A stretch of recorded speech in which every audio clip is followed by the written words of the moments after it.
Hello everyone, welcome back to my channel. We are up with a new video. और अगर आप लोगों ने अभी तक मेरी फर्स्ट और सेकंड वीडियो नहीं देखी है तो आप उन वीडियोस को भी जरूर वॉच कीजिए। एंड आज की ये वीडियो बहुत इंटरेस्टिंग होने वाली है if you want to increase your financial IQ and your knowledge about money. आज की वीडियो में हम बात करने वाले हैं about a book rich dad poor dad by Robert T Kiyosaki, जिसके अंदर हमें मनी से रिलेटेड बहुत सारे फैक्ट्स और बहुत सारी इन्फॉर्मेशन जानने को मिलती है। इस बुक की इंटरेस्टिंग बात यह है कि इस बुक के जो ऑथर हैं रॉबर्ट टी कियोसाकी, उनके दो फादर होते हैं। एक उनके जो पुअर फादर, जो उनके रियल फादर होते हैं, और एक उनके जो रिच फादर होते हैं, उनके फ्रेंड के फादर, जिनके प्रिंसिपल्स को फॉलो करके वो बहुत सक्सेसफुल एंटरप्रेन्योर बनते हैं।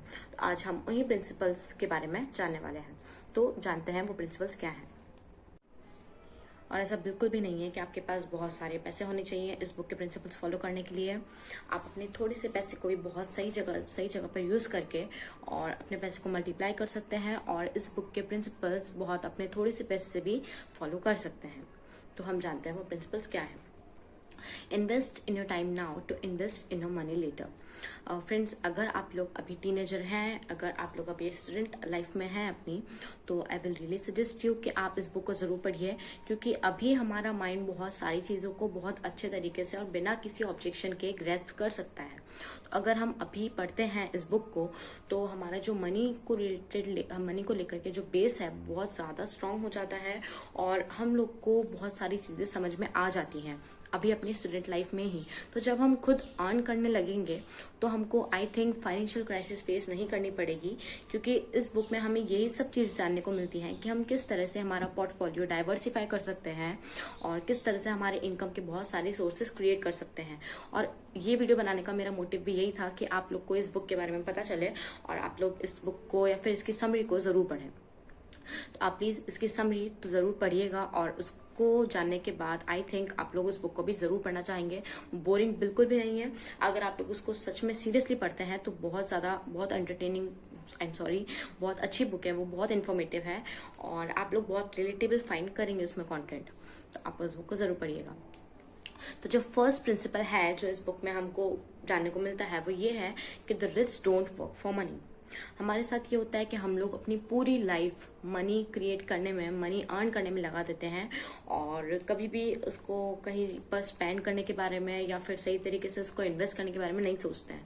तो रिच डैड यानी कि जो माइक के फादर हैं, जो रॉबर्ट टी कियोसाकी के फ्रेंड के फादर हैं, वो हमें ये बताते हैं कि हम लोग को हमारी लाइफ में हमेशा एसेट्स खरीदने चाहिए, जो चीज़ें हमारे मनी में, हमारे पॉकेट्स में मनी डालती हैं, और जिन चीज़ों से हमारा जो मनी है वो मल्टीप्लाई होता है। तो फर्स्ट प्रिंसिपल यही है कि जो रिच लोग होते हैं वो कभी भी मनी के लिए काम नहीं करते, वो हमेशा अपनी लाइफ में एसेट्स ही कलेक्ट करने में लगाते हैं, जिससे कि उनकी जो मनी की जो बेस होती है वो बहुत स्ट्रांग होती जाती है। सेकेंड प्रिंसिपल ये है कि फाइनेंशियल लिटरेसी मतलब हम कितना पैसा कमाते हैं ये इंपॉर्टेंट नहीं है, हम उस पैसे को सेव और इन्वेस्ट कितना ज़्यादा करते हैं ये ज़्यादा इंपॉर्टेंट है। तो लाइबिलिटीज और एसेट्स, यानी कि लाइबिलिटीज वो चीज़ें जो हमारे पॉकेट से मनी निकालती हैं, और एसेट्स वो चीज़ें जो हमारे पॉकेट में मनी डालती हैं।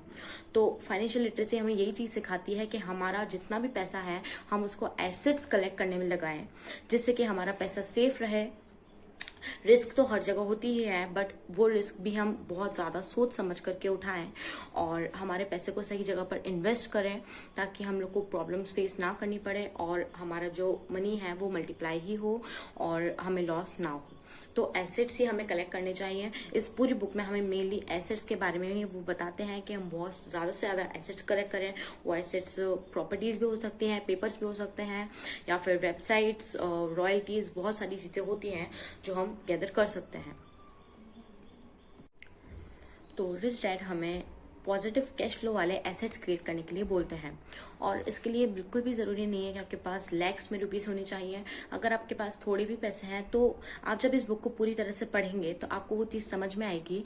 आप ये चीज़ एनालाइज कर पाएंगे कि आप किस तरह से सही जगह पर अपना पैसा इन्वेस्ट कर सकते हैं, ताकि वो ज़्यादा हो जाए और हम और जगह पे और ज़्यादा अच्छी जगहों पर, सेफ जगहों पर अपना पैसा इन्वेस्ट कर सकें। तो ये चीज़ भी हमें यहाँ पर जानने को मिलती है। उसके बाद वो बोलते हैं कि हमें कभी भी पैसे के लिए काम नहीं करना चाहिए, हमें कुछ नया सीखना चाहिए। अगर हम कुछ भी काम कर रहे हैं तो हमें हमारी जो मेंटेलिटी है वो नया कुछ अच्छा सीखने के लिए होनी चाहिए। पैसा अपने आप आ ही जाएगा, पैसा तो हम कुछ भी करेंगे बिना सोचे समझे तो भी आ ही जाएगा, इसलिए हमें कुछ ना कुछ नया ज़रूर सीखना चाहिए।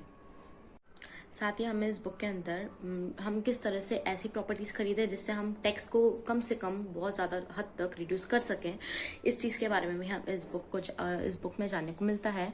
और हम हमारे जो फियर है, रिस्क लेने के फियर्स, लेजीनेस, बैड हैबिट्स और हमारा एरोगेंस, ये सब चीज़ें हम किस तरह से साइड में रख सकते हैं अपने पैसे को अच्छी जगह पे इन्वेस्ट करने के लिए, ये सब चीज़ें हमको इस बुक के अंदर जानने को मिलती हैं। और यहाँ पर तो वो चीज़ें सब लिस्ट अप हो नहीं पाएंगी, तो इसलिए ये एक ब्रीफ अप है जिससे कि आपको मैं ये बता सकूं कि आपको ये बुक क्यों पढ़नी चाहिए।